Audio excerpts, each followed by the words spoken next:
Hello my precious little dragons, welcome back to my channel. I hope you all are having a beautiful, amazing, wonderful day. I am going to try and keep this book look a little bit shorter than normal because I am working on crate training my puppy Aria, and you may occasionally hear her whining in the background, and I'm just not strong enough to make the recording go on for longer than it has to because she knows I'm in the next room and she's not happy about the fact that I'm not letting her be in here with me. But I also just didn't want the toys going off while I was filming. Anyway, that's beside the point. So today I am going to be doing a book look for Warbreaker by Brandon Sanderson. So this is the third Brandon Sanderson book I've read. I've also read Steelheart and Elantris. Elantris was actually one of the first books I wanted to do a book look for on this channel, and then I didn't start the channel for a few months after I'd actually read Elantris, and so I felt like I will get it done eventually because I really loved Elantris, so I want, and I had a really good book look idea for it, so we'll get there, we'll get there. Anyway, let us go ahead and get started.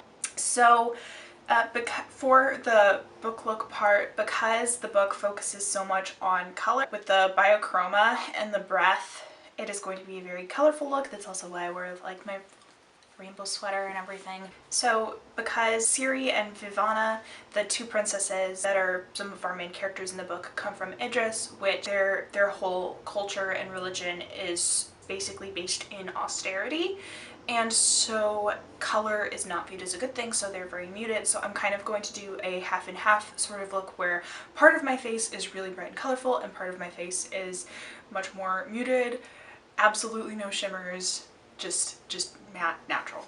Like, technically speaking, I should be doing like no makeup on that half of my face if I was completely trying to follow the Idris ideology, but I wanted to actually try and do some makeup for it. So I'm also going to be trying out the Nikkie Tutorials palette because I thought it worked for the theme, where it's got like the bright and colorful and the more muted tones and everything. So this is my first time trying it out, so I'm really excited. We're gonna get to have some fun with it. Let's prime and get started. So first we're going to go ahead and do our plot synopsis as per usual. So I am just going to read the synopsis because I don't know, I feel like my own synopses aren't nearly as good as just reading the synopsis that comes with the books. So here we go. Warbreaker is the story of two sisters who happen to be princesses. The god king one of them has to marry, the lesser god who doesn't like his job, and the immortal who's trying to undo the mistakes he made hundreds of years ago. Their world is one in which those who die in glory return as gods to live confined to a pantheon in Hollandren's capital city, and where a power known as biochromatic magic is based on an essence known as breath that only can be collected one unit at a time from individual people. By using breath and drawing on the color of everyday objects, all manner of mischief and miracles can be accomplished. It will take considerable quantities of each to resolve all the challenges facing Vivana and Ciate, princesses of Idris, Susebron, the god king, Lightsong, the reluctant god of bravery, and mysterious Vasher, the Warbreaker. Alright, that is our plot synopsis. Let's get started. I really enjoyed this book. I think I enjoyed Elantris a little more. Steelheart was alright. Like, I feel like, I mean, obviously I'll probably do a dedicated review on it at some point, but I would say I really loved this one. There's a couple things I didn't quite like, but we will get into those as we go along. So just first off, the whole concept of breath and biochroma is really unique and fascinating to me. And the heightenings, so I mean, it's kind of hard to go into detail without like just doing a full-on essay, but basically you're able to get to different levels of heightenings with this biochromatic breath that like basically just enhances your powers. So it takes normal human attributes like knowing when you're watched, perfect pitch, etc., and then it just like ramps it up, which I find really interesting. I don't know, I like when magic systems seem really grounded and real, and to me that's kind of what it did. Like, it used these things that are really relatable to an audience, like to readers, like things that they can be like, oh yeah, that's something that I experience, and then just takes it to a whole different level, which was just honestly so much fun to read and explore. And then connecting it all to colors just helped make the connection much more visceral. And so as an artist, approve. Also, it just made it so much more fun to read when it's connected to something visual like that. You know, there's color, or the color is draining, and you know, just all of the ways it's connected to these very visual things makes it so easy to be drawn in and engaged when you're actually reading. I really liked the way Vivana and Ciate have opposite but similar reactions to Hollandren customs.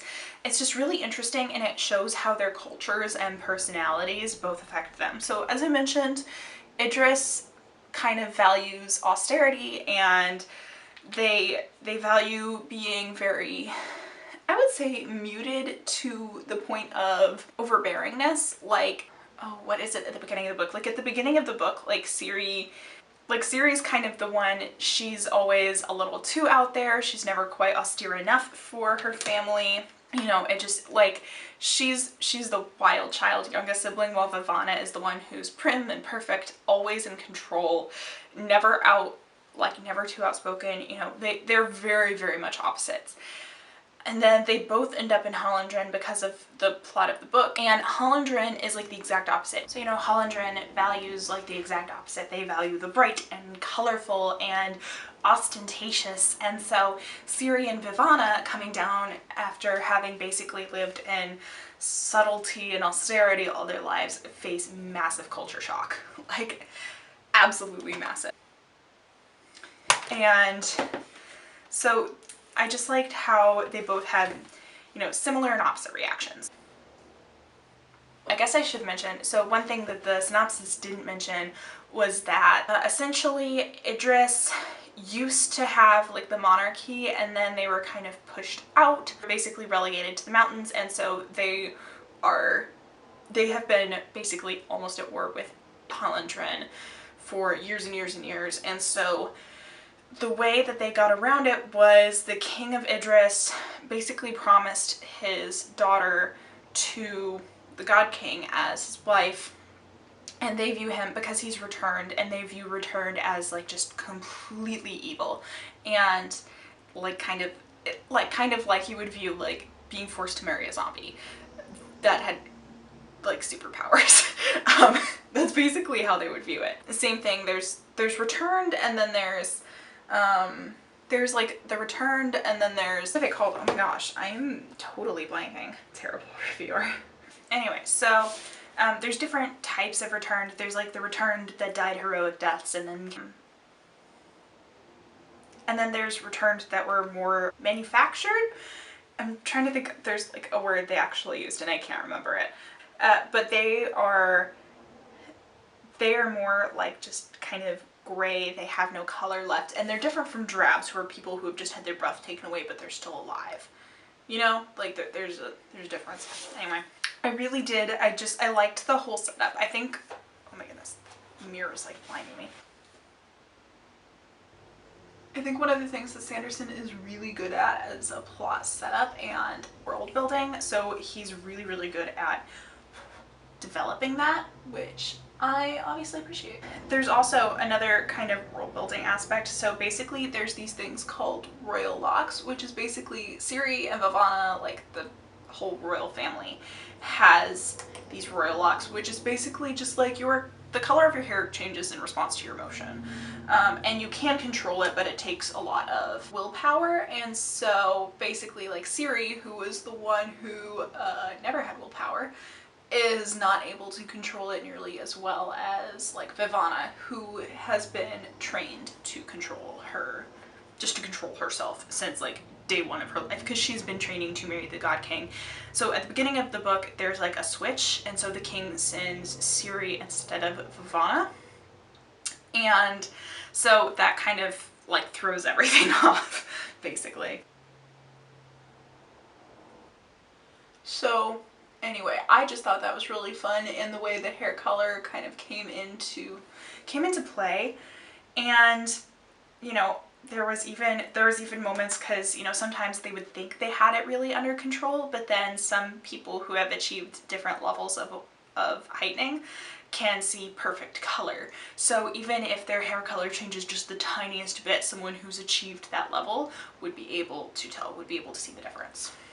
I really liked the world building in this one, and, you know, it's cool to have a male fantasy author that has really dynamic, interesting female main characters. Like, I feel like that's something that is, I mean, it's not altogether uncommon anymore. I feel like him being able to write really dynamic characters that make sense, and or like their whole plot doesn't focus around like a man. Like for Vivana, for instance, like her whole plot, like she was getting ready to marry a man and then like didn't, and then she's like trying to save her sister. Like her whole plot is like, how do I save my kingdom? How do I save my sister? Who am I? Like, she's having a full-on identity crisis the whole book. And like Ciate is kind of similar. Like, she's just like, I have not been prepared for this at all in any capacity. What the heck am I doing? And she's just like trying to figure out this whole new world she's in. I think the pacing is really good. It unravels the strings, because there's definitely like an aspect of mystery to it, not understanding, like things aren't quite what they seem at the Pantheon. You know, the gods may not be as in control as they perhaps should be. Like, there's very much things going on with the priests, with, again, just with things not being as they seem. It unfolds the strings, I think, at just the right amount to keep you engaged and interested. The plot doesn't really seem to slow at all.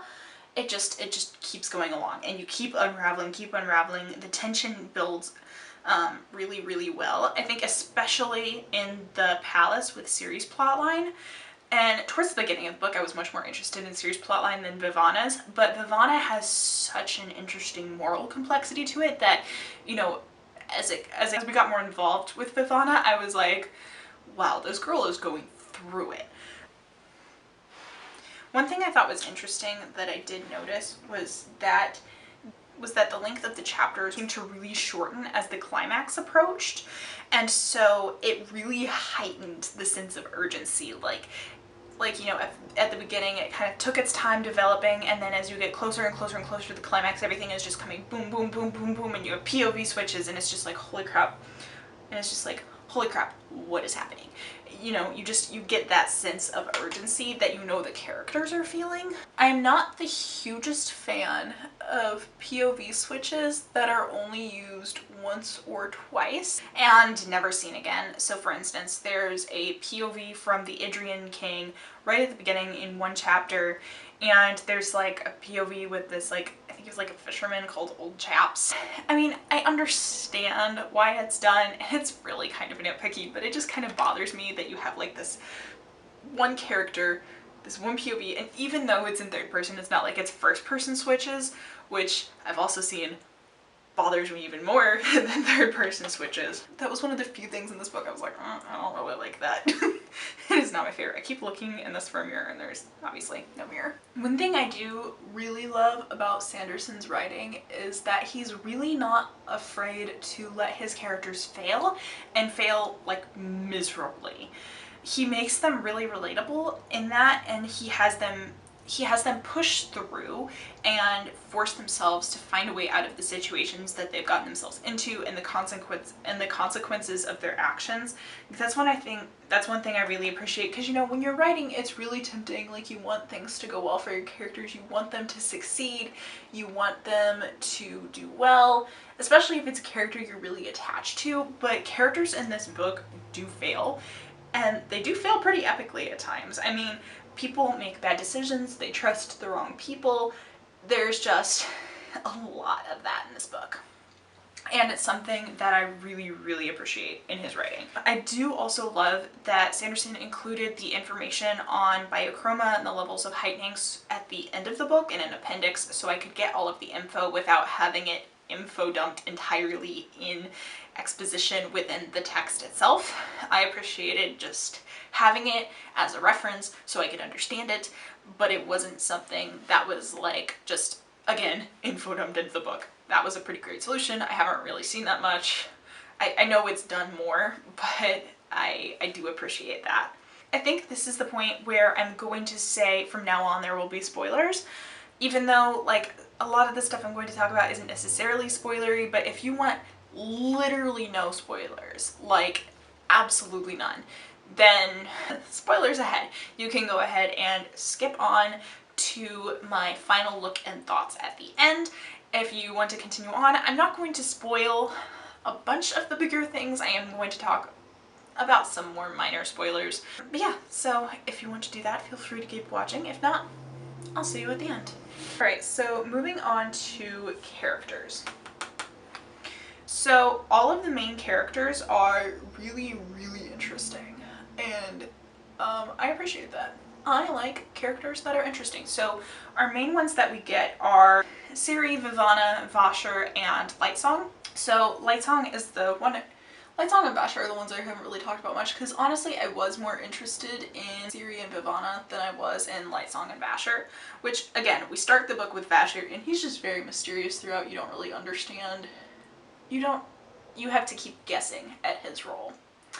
And then Lightsong, I wasn't sure about him at first because I thought he was just going to be yet another like snarky main character whose entire personality was his snark. And I'm just really tired of that type of character at this point. But he does actually have to address his morality and why he is the way he is. And that made it a lot more interesting because I appreciate someone who has to introspect and like face themselves a little bit more, and so I appreciated that from Lightsong, and him kind of coming into that and having to understand who he is, where he came from, all that fun stuff. He is very much the detective throughout this. He's trying to unravel the mystery. I mean, they're all trying to unravel the mystery. Well, I would say specifically Ciate and Lightsong are trying to unravel the mystery, like within the Pantheon, like what is going on, what is this conspiracy that's happening. While Vivana is kind of doing her own thing, trying to like prevent war from happening, and Vacay is being mysterious. But Lightsong, again, definitely our friendly neighborhood detective. And I grew to appreciate his character, especially by the end. Just the choices he makes, I think, are really well done. And I like his relationship that develops with the other returned. And, kind of having to deal with the morality of the returned as well. They have to consume a breath every week in order to stay returned, which is partially why the Idrians find them so repulsive, because they view breath as so precious. And so having to deal with that is really interesting. Anyway, so I did appreciate his character more as the plot went on. And Ciate and Vivana really have to deal with situations that are opposite of themselves. Vivana is really forced to deal with a lot of morally gray areas. She is very strict with herself, very in control, and she's just thrown into chaos, basically. And so it's interesting to have her have to deal with that. Whereas Ciate, she's always been kind of the free spirit. She was the youngest child. She didn't have to worry about any of the court, the decorum, any of that. And so she's having to deal with this court life and procedure and all of that fun stuff, and it's just really interesting to have to see them both navigate problems that are so opposite of themselves. This it'll get better, I promise. It'll get better. So they really built the God King up to be this absolutely terrifying figure, like just absolutely terrifying. I was not expecting him to be like the most sweetest, precious small baby in the entire, like, who's been like manipulated and abused by his priests like his whole life. I was not expecting him to be like, he's so innocent, like absolutely so innocent. I can't even it's like he literally thinks, minor spoiler, like, Ciate's prepped to go into the wedding night bedroom chamber, and she basically is supposed to like kneel naked on the floor, like waiting for him to take her or whatever. And so she knows he's sitting in the corner, and like he doesn't do anything. He never talks to her, never does anything, and she's absolutely terrified. And this goes on and on and on until she's finally like, you shut up and look at me. Like, what? Like, I am worth, like, I am worth more than this. Like, she's kind of like, you know, respect me, I'm your wife kind of thing. And he's just like, he's so confused. And so one of the things you find out early on is that his tongue is actually cut out. Like, he cannot talk. His tongue was cut out from the time he was a child because he's so powerful. They're worried about him misusing the gift of all of the breaths that he has. And so, like, one of the reasons he's so innocent is because he's literally been so, like, kept in the dark his entire life. And so he carries like a children's book around with him everywhere that was like a gift from his mom. And like most of his knowledge about life comes from this children's book of fairy tales, basically. And like, he literally thought that children came from just spending the night in the same room with a woman. And Ciate had to kind of explain to him, like, nah. Like, she teaches him writing. Like, he can understand everything perfectly. He just can't really, he can't really communicate. Anyway, he is so sweet. He must be protected at all costs. I love Susebron so much. He's just adorable, honestly. Honestly. Was not expecting to love Susebron, but, you know, here we are. Here we are, and I love Susebron with my whole heart. With my whole heart. So, and I love seeing the scenes where Ciate and Susebron are just bonding. Those are some of my absolute favorite scenes in the book, because it's just these two people who, like, getting to know each other. And, you know, Ciate was never really supposed to be there. Like, it was supposed to be Vivana, not her. But she's, you know, she's more of a Spitfire. And, you know, Susebron, like, they kind of fall in love with each other, and it's really, really, really cute. It's just so cute, guys. I'm so here for Susebron and Ciate. They're adorable and innocent. Yeah, that's my character note on them. I love them. So, when it comes to characters that are all snark, the one exception I will give you is Nightblood the sword, because Nightblood is Vasher's creepy sword that is sentient, and it is 100% snark. And I'm mostly okay with the one-dimensional sassy character in this particular case, because the one-dimensional sassy character is a animated sword. And it's just kind of weird, but in an interesting way, you know? It's in an interesting way. At the halfway point, I still wasn't sure what to make of Vasher, because again, he's very, like, I just didn't know what he wanted. And that was, you know, all of the other motivations of the characters were made so clear, and then Vasher was just really mysterious, and even though you got his point of view, it was kind of annoying me. Like, I mean, not in a bad way, but just, you know, like, I don't know who he is or what he wants. He's just there, and he's obviously moving things around in the background. He's a big player, but I just don't know in what way. And I thought maybe he'd be the hero because the book started out with him, and then it very quickly changed. Like, I changed that in my mind to maybe he's an anti-hero, and then I was thinking maybe he's just an immoral, self-interested dude, or maybe he's a full villain. Like, I was just so confused at even at the halfway point, I had no idea what to make of him.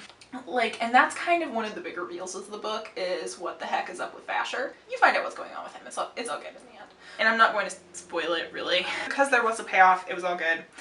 But for the majority of the book, it's like, okay, who is Vasher? Just tell me who Vasher is.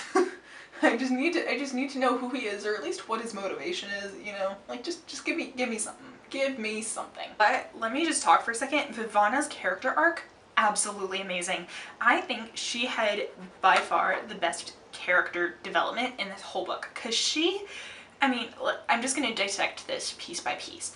So she starts off being extremely pious, but also she's judgmental and arrogant, like fully. And then over the course of the trials that she goes through and the few months the book is set in, she has basically everything she's come to know completely crashed down around her, and she has to rebuild and re-examine her beliefs from absolutely nothing. Even just basic levels of what am I willing to compromise to protect my people or my own life? How do I handle beliefs that are different from my own? How do I navigate having to examine my own faith and attributes for the first time in my life?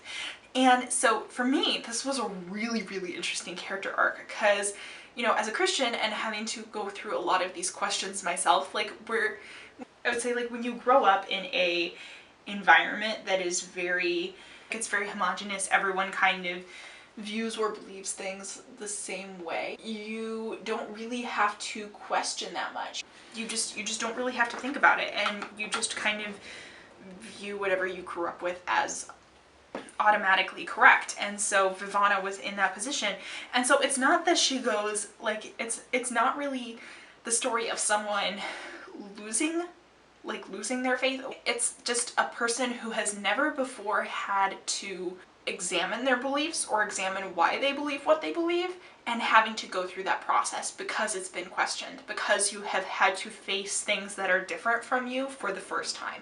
And that to me was really interesting because I've had to do that before, and it can be a really, really weird experience. Just her whole character arc was amazing, but just having to like feeling that relation to her, even though my own examinations of my beliefs were obviously not in the same extreme circumstances as Vivana, that just made me really connect with her.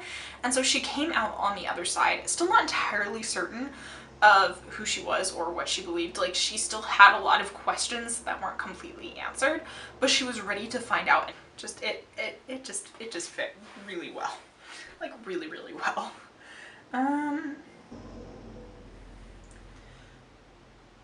So Ciri did not have like the complete dynamic 180 character arc that Vivana was forced through, but she did also have to quickly learn and try to unravel the world she found herself in, and that she was both totally unprepared for but totally suited for it. And so I did really appreciate a lot of her character and her, like, it was interesting because, you know, she didn't really go through all the rigorous training that Vivana does, but in a way that almost prepared her better to have to adapt to what she was forced into. But she also like knew none of the court proceedings. She wasn't prepared. She didn't know Hollindren really at all.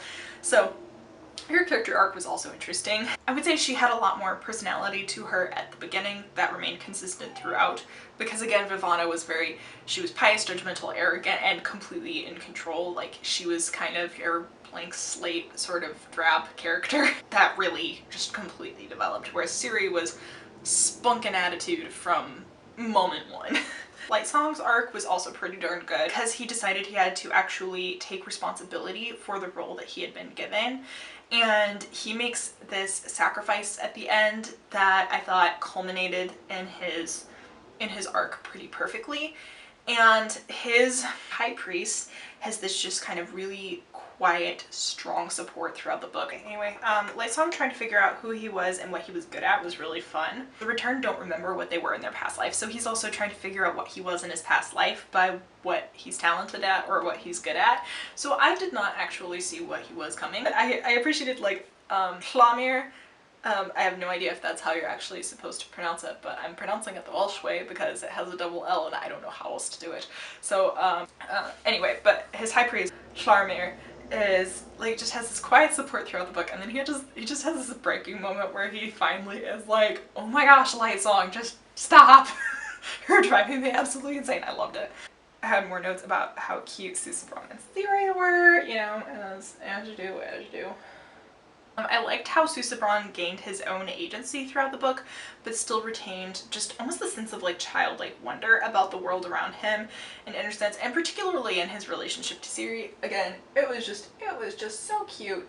I was all here for it. Give me all the cute relationships. Would not expect necessarily that Sanderson would be the one to write really, really adorable, cute, romantic relationships, but you know, I'm here for it. It was really, really cute. It was so good. Yeah, that's my notes on that. It was good. It was good. The downside to doing book looks is that you're trying to like talk about books and do your makeup at the same time. And sometimes you have to like lose focus on one to focus on the other for a second, which is, you know, it's cool, it's chill. It's all good. Maybe I'll just go over with, because it is pretty firmly a glitter, which is just, I don't know why it doesn't want to go over that green, like, at all. It's so confusing. Is just at the wrong angle for it to go over the green? No, it just, I don't know. Anyway, that's, 'tis aside the point. So on to the plot notes. That was most of my character notes. On to the plot. So the reveal that comes with Vacay, which again, this is one of the things that I'm not going to really talk about, but you know, as I mentioned, you're trying to figure out what the heck is on with Vacay, like the whole book. And so I did not necessarily, well, no, not necessarily. I did not really anticipate his reveal. And I put it together like right before it was revealed, and I also thought like a couple other theories, but anyway, it was very, very well done, especially since he does hint at the truth in his very first intro, and then, you know, it's just like kind of very slowly built up throughout the rest of the book, which, you know, those are the best done reveals, because, you know, if you can hint at something throughout the book and then you look back and it's like, oh heck, those were hints. You know, that's when it's a real good reveal. Really good reveal. That is when it is a top-notch reveal. I'm here for it. All good. There was a couple different betrayals in the book. One in particular that I should have seen coming, but much like the character it came to, I am a bit too trusting. And I just didn't see it coming, and I was like, oh crap, I should have known better. Which also kind of just sums up me as a person. Like, oh dang, I should have known better. But I did not, and neither did said character. So yes, they were good betrayals, because I think the whole point of a betrayal is that you don't see it coming. You know? That's kind of the whole point. The book definitely was left open to a sequel. There's so much lore left to explore. You know, they didn't really tie up the ending. Like, they did to the point where it was satisfying for the story, but did not to the point where there was no room left for a sequel. There was very much questions that could still be answered and explored. And specifically one to do with Vacay's reveal at the end, where he basically kind of did a little bit of a sequel bait, like, well, this thing is happening, and it's like, well, that sounds like sequel material to me. The other reveal at the end also kind of surprised me, like with who was actually behind the conspiracy, because Ciate and Lightsong spent the majority of their story arcs trying to figure out what conspiracy was going on at the Pantheon, and again, it just surprised me. The villain of the book, you know, kind of, again, not who you'd necessarily expect, and it, like, the turn just seemed a little wild. Like, once it was explained, you know, made sense. One thing I should mention, I am not a huge fan of the villain monologue, which the villain did fall into, but I also wanted to know what happened, so I wasn't like totally mad at it. I was just more like, I really wish there was a way to do this without a villain monologue, but I'm not sure how you would have put it in without villain monologue. But I was just like, it just didn't seem realistic that he would monologue for as long as he did, but whatever. Whatever. It's storytelling. I'm not super mad at it. The other betrayal in the book made more sense, was more expected. Like, I just thought that the setup for that particular character was unusual enough that it would have stayed stable. And I thought that Vacay was the villain at that point in the book, given the other hints. And Lightsong kept having dreams of a black sword, which seemed to fit with the clue that Vacay might be a villain. There was also more revealed about Denth. He was a mercenary that, or I said Denth. Yeah, Denth is, he was a faithful mercenary and then was an unfaithful mercenary and caused a lot of problems for Vivana. And yeah, you know, just ish happens. And I should have seen his betrayal coming, and I did not. I didn't know Returned could die so easily. Like, I was expecting they were a lot more indestructible than they actually were, and so they can die. I was not expecting that. Just so you know, Returned can die. Which I mean, I knew. And we also don't know at the end what happened to a lot of the other characters, aside for a specific couple. Oh goodness. Hey, that was the majority, and I'm not quite done yet because my eyes took forever. Let's see, I'll just talk a little bit more while I try and finish up. So So again, I think the thing I really do love about Sanderson's books is that he really does balance his plot and his characters. Like he tries it, like he tries and succeeds to make really, really well-rounded characters that are dynamic, that change throughout the book, and that you're really attached to. And he balances that out with absolutely insane levels of creativity in his world building and in his magic systems, in his governments. It's just kind of wild. Yeah, I guess I'm back more in general stuff now. Because I'm trying to think if there's anything else that would fit into the spoiler section that I want to go over, and I can't really think of anything. I think I'm going to go ahead and speed through the rest of my makeup, and then I will see you at the end for my final look and thoughts.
Anyway, yeah, so this is, the final look, and I have the more neutral, minimal look on this side, and the hecka bright and colorful on this side.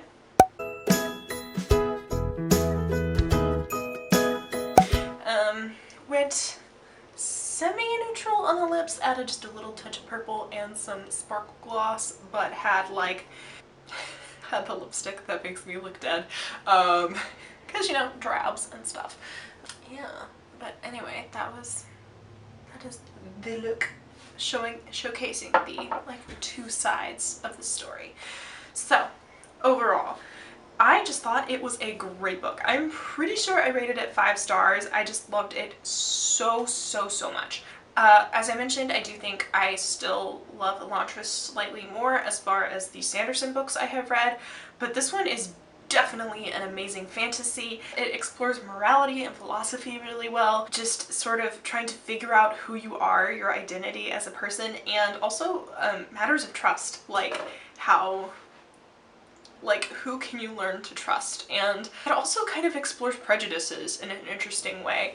Like, the things that you were told as you were growing up are not always completely accurate.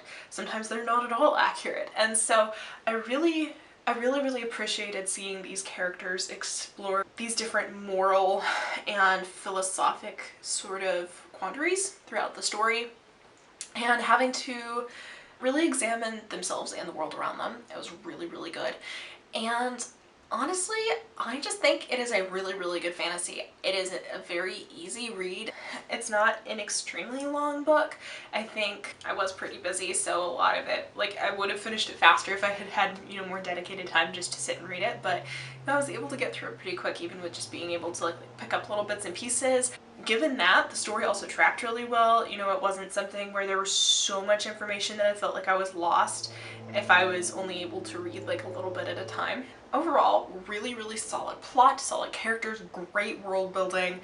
Would definitely recommend it, especially if you're a fantasy lover. I think it's a really good one to get into fantasy because it's not so in-depth that you're like losing track of things, and because it's a standalone book, it does seem contained. You know, even though, like I mentioned, they definitely did leave it open to a sequel. For right now, it's a standalone. I think Warbreaker was one of the ones he mentioned he was planning on expanding, but as of yet he has not. So as of right now, it's just its own story. But honestly, so good. Absolutely recommend. Sanderson overall, just a great writer. just an absolutely amazing writer. I hope I can write as well as he does one day. Just chef's kiss. And I don't know how he writes as much or as well as he does. Like, he's he's so creative. I can't imagine like how you even think up some of those things. Like how do you just think, what if you took colors and human attributes and just like made them kind of superpowers, but like not overly, but like superpowers in a fantasy world? Like, I just don't get how you think up things like that. Like I consider myself to be fairly creative, and I'm just like, I don't know how you get those ideas. Like, oh, I guess I should mention, since this is kind of a review also, since this is the first time I'm trying this out and it's still fairly new, I feel like I should give my opinion on it. Like, the Nikkie Tutorials palette, like, love Nikkie, she's super awesome.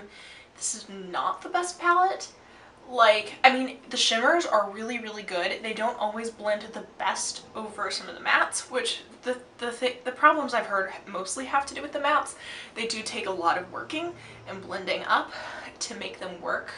Specifically, I felt like Ew, like, that one looks really nice on its own, but it doesn't play nice with others. So yeah, just some of the mattes just don't blend as well as they maybe should, but like the aesthetics of this palette are on point, and the shimmers are really fun. So there's that. There's my like little mini review on the Nikkie Tutorials palette. Anyway, that's pretty much all I have to say. My dog has been crying for me, and I cannot film any longer. I must go to my dog. Aria needs me. Yeah, but like I said, thank you all so much. If you have enjoyed this video and want to see more from me, please consider liking, commenting, subscribing, all of those YouTuber-y things. I really enjoy doing this, and I have so much fun with it. I know I may not be as active as some other booktubers, but also grad school. So thank you so much for being here. I really do appreciate it. If you want to start talking bookish things or just want to be friends, get in touch with me. My contact info is down below. Email, Facebook, Instagram. You can obviously always just comment on the video if you want to talk. I am here. Hello. Yeah. Anyway, thank you. How many times have I said anyway in this video? Oh my gosh. Thank you so much for joining me. I love you all so, so much. I hope you have a beautiful day. Stay magic. Keep reading. Love you all. Goodbye.